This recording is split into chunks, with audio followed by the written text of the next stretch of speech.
고린도전서 15장 29절부터 34절의 말씀입니다. 만일 죽은 자들이 도무지 다시 살아나지 못하면 죽은 자들을 위하여 세례를 받는 자들이 무엇을 하겠느냐? 어찌하여 그들을 위하여 세례를 받느냐? 또 어찌하여 우리가 언제나 위험을 무릅쓰리요? 형제들아, 내가 그리스도 예수 우리 주 안에서 가진 바 너희에 대한 나의 자랑을 두고 단언하노니 나는 날마다 죽노라. 내가 사람의 방법으로 에베소에서 맹수와 더불어 싸웠다면 내게 무슨 유익이 있으리요? 죽은 자가 다시 살아나지 못한다면 내일 죽을 터이니 먹고 마시자 하리라. 속지 말라. 악한 동무들은 선한 행실을 더럽히나니. 합독하도록 하겠습니다. 깨어 의를 행하고 죄를 짓지 말라. 하나님을 알지 못하는 자가 있기로 내가 너희를 부끄럽게 하기 위하여 말하노라. 아멘. 할렐루야.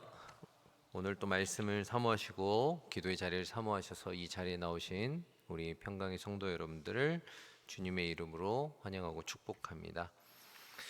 질문 하나 드려보죠. 부활을 믿으십니까? 네. 많은 성도들이 부활을 믿는다라고 이야기를 합니다.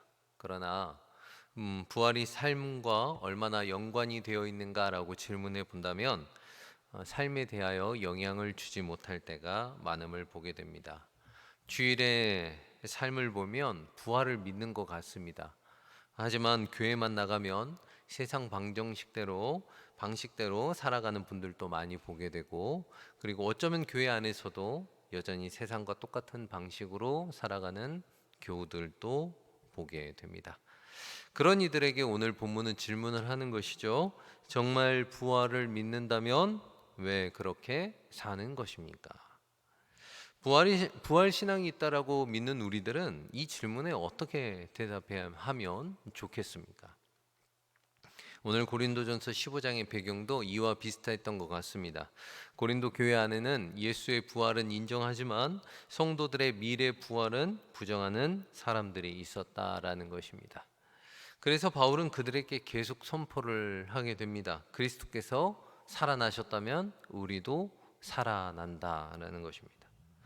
이 본문은 단순하게 부활의 증거를 이야기하는 것이 아니라 부활이 진짜라면, 부활을 진짜라고 믿고 우리가 그렇게 살아간다면 우리의 삶은 어떻게 달라져야 하는가라는 것을 묻고 있는 것입니다. 오늘 본문을 보면서 우리 함께 하나씩 들여다보면 좋을 것 같습니다. 29절을 한번 보시면은 29절에 고린도전서에 이 고린도 교회가 했었던 그 행위들이 나옵니다. 어떤 이야기가 나오냐면, 만일 죽은 자들이 도무지 다시 살아나지 못하면 죽은 자들을 위하여 세례를 받는 자들이 무엇을 하겠느냐? 어찌하여 그들을 위하여 세례를 받느냐? 이 본문이 가장 신약에서 가장 그 해석하기 힘든 난해한 구절이고, 누구는 혹자는 이 구절을 해석하는 방식만 한 40가지가 된다라고 이야기를 하는데, 이 대표적으로 죽은 신자를 위한 세례가 있고, 순교자들의 믿음을 보고 받는 세례가 있고, 죽음을 앞둔 사람들의 세례가 있음을 우리는 이 본문을 통해서 알고 있습니다. 이 한마디로 그 고린도 교회에서는 어떤 것이 행해지고 있었다라는 것입니까? 쉽게 말해서 세례라는 것이 행해지고 있었다라는 것입니다. 하지만 바울이 단순하게 이 세례를 말하고 싶었던 것이 아니라 바울이 궁극적으로 말하고 싶었던 이 내용은 무엇이냐면, 이 구절을 통하여 고린도 교회 안에서 이런 관행들이 있는데, 너희들이 부활을 믿고 부활을 기대하면서 세례를 받는데, 죽은 자들을 위하여 세례를 받고 죽은 신자들을 위한 대신한 세례를 받고 또 순교자의 믿음을 보고 받는 세례를 받으면서도 왜 너희가 부활을 부정하는가라는 그런 논증을 하고 있다라는 것입니다. 그러니 너희의 관행의 모습, 지금의 세례를 받는 너희의 모습들이, 너희의 지금 행동들이 부활을 전제하고 있어서 지금 세례를 받는 것인데 왜 너희는 부활이 없는 것처럼 그럼에도 사느냐라는 것이죠. 너희들이 모든 세례를 받는 그런 행동들이 부활을 전제하고 받는 것인데 왜 너희들은 부활이 없는 것처럼 세례도 다 받아놓고 그렇게 사느냐? 쉽게 말하면 그런 의미입니다. 30절 계속 읽어보도록 하겠습니다. 또 어찌하여 우리가 언제나 위협을 무릅쓰리요? 부활이 없다라고 하면 너희들의 지금 행동은 아무런 의미가 없다라는 것입니다. 여기서 위험을 무릅쓴다는 것은 지금 현재형을 이야기한다는 건데 계속 어떻습니까? 이 위험을 무릅쓰미 계속 지금 과거에만 있었던 일이 아니라 지금도 일어나고 있는 일이다라는 것입니다. 이 신앙을 지키기 위해서 신앙을 사수하기 위해서 이 부활의 예수 그리스도의 부활 신앙을 지키기 위하여 계속 위험에 노출되어 있었던 그 신자들의 형태, 그 신자들의 삶을 이야기한다라는 것입니다. 지금 이 시대도 마찬가지죠. 우리를 살아가는 아무리 우리가 지금 평안하게 살아가고 있다고 하지만 우리도 지금 전쟁 중에 있습니다. 어떤 전쟁 중에 있습니까?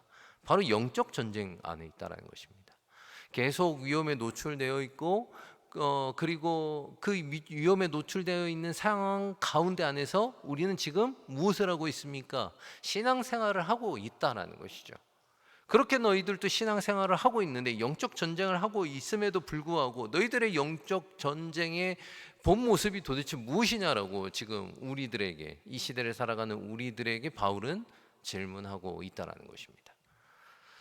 여전히 너희들도 영적인 그 전쟁을 하는 이유가 무엇이냐라는 것이죠.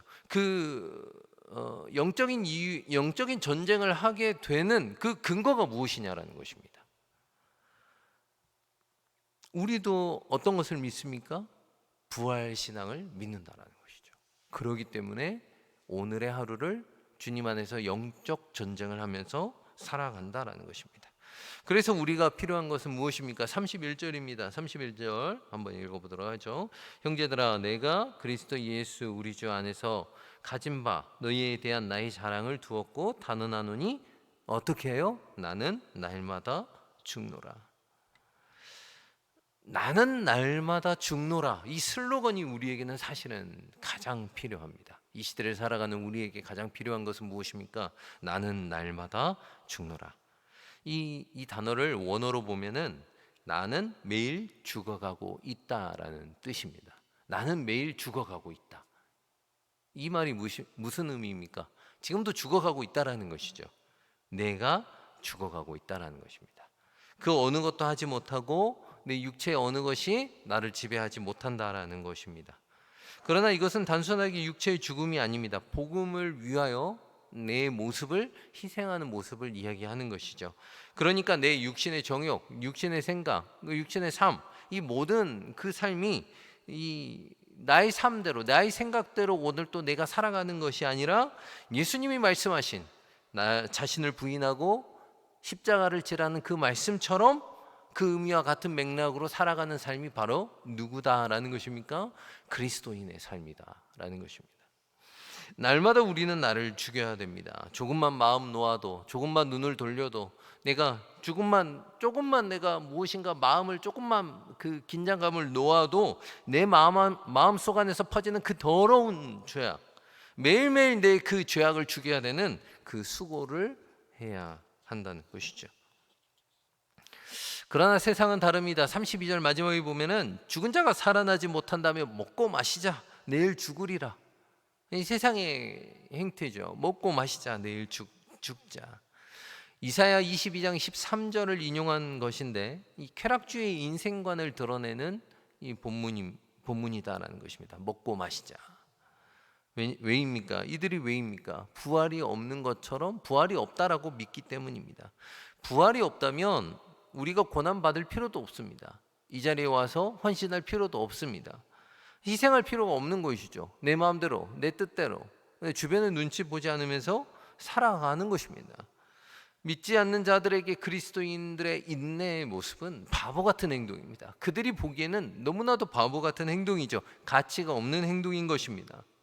하지만 우리는 왜 이렇게 바보 같은 행동으로 남들을 배려하고 남들을 사랑하고 남들을 위해서 살고 왜 이렇게 가치 있는 행동을 살아가는 것입니까?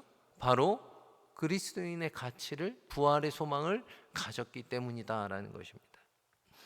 제가 고등부를 제일 처음 부임했을 때 이런 이야기를 우리 아이들에게 했습니다.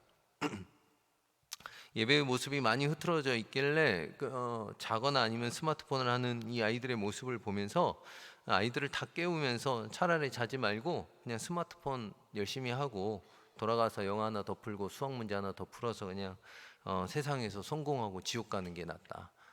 어서 집으로 가라. 뭐 하려고 성공하고 놀 거 다 놀고 지옥 가는 게 낫지. 뭐 하려고 교회 와서 헌신하고 봉사하고 돈 쓰고 그러고 지옥 간다면 그 인생이 가장 불쌍한 인생 아니겠는가.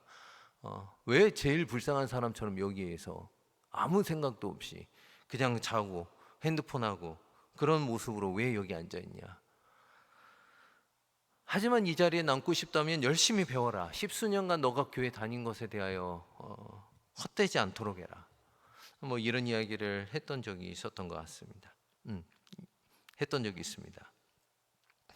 사랑하는 성도 여러분들께 여쭤봅니다. 여러분들은 이 자리에 왜 계십니까?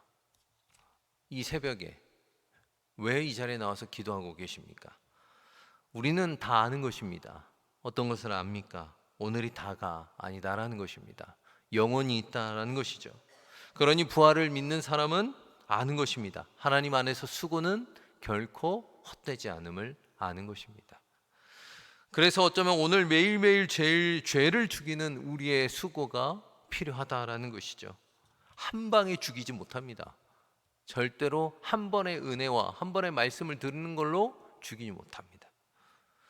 매일매일의 말씀을 먹고 매일매일의 기도를 통하여 매일매일의 하나님과의 교제를 통하여 우리는 나를 매일매일 죽여가는 것입니다.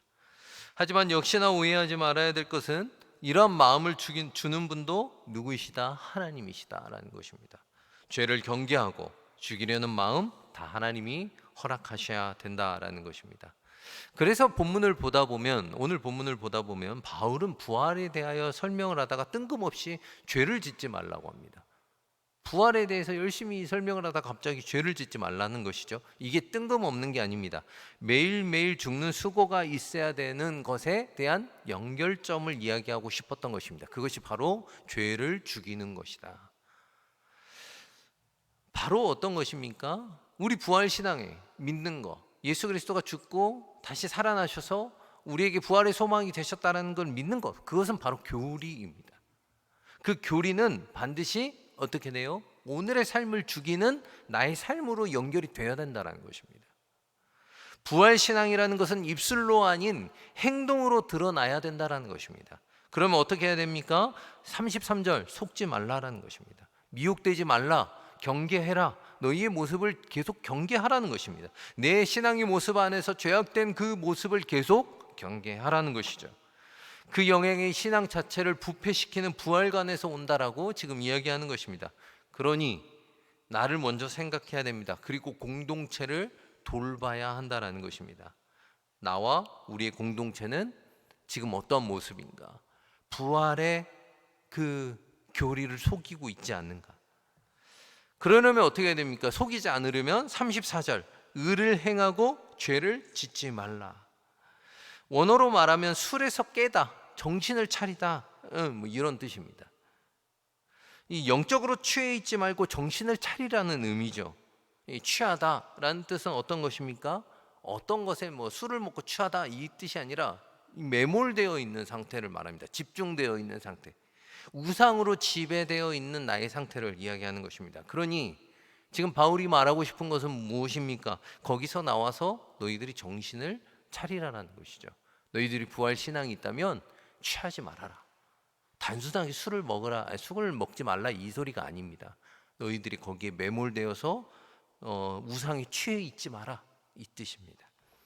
자, 이제 한번 말씀을 정리해 보겠습니다. 정리를 해보면 부활을 믿는 자는 정신을 차리고 의롭게 살고 나를 죽이고 죄를 멀리해야 하는 것입니다. 너무나도 당연한 소리 아닙니까? 그 근거가 무엇입니까? 그런데 그 근거는 바로 예수 그리스도의 십자가의 대속과 부활을 믿기 때문입니다. 우리가 그것에 대한 믿음이 없으면 오늘에 살아가는 우리의 신앙생활과 우리의 기도와 우리의 말씀 읽는 우리의 어쩌면 필사행위 자체도 아무런 의미가 없다라는 것이죠. 사랑하는 여러분, 부활은 단순한 교리나 희망사항을 믿는 것이 아니라 죽음을 통하여 그것을 부활을 경험하는 것이 아니라 부활은 오늘을 바꾸는 오늘의 우리의 삶을 바꾸는 능력이다라는 것입니다.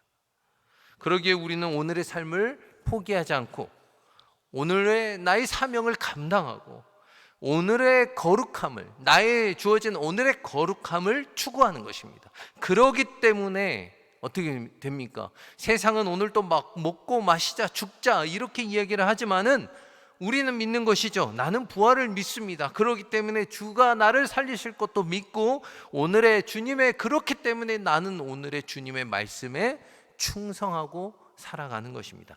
나를 오늘도 죽여가는 것입니다. 이렇게 우리는 고백하는 것이죠.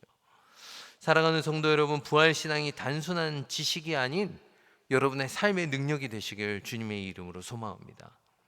이 새벽에 와서 단순하게 내가 원하는 거, 내가 이루어야 되는 거 기도하는 시간이 아니라, 물론 그것도 기도해야죠. 자녀면 기도해야 됩니다.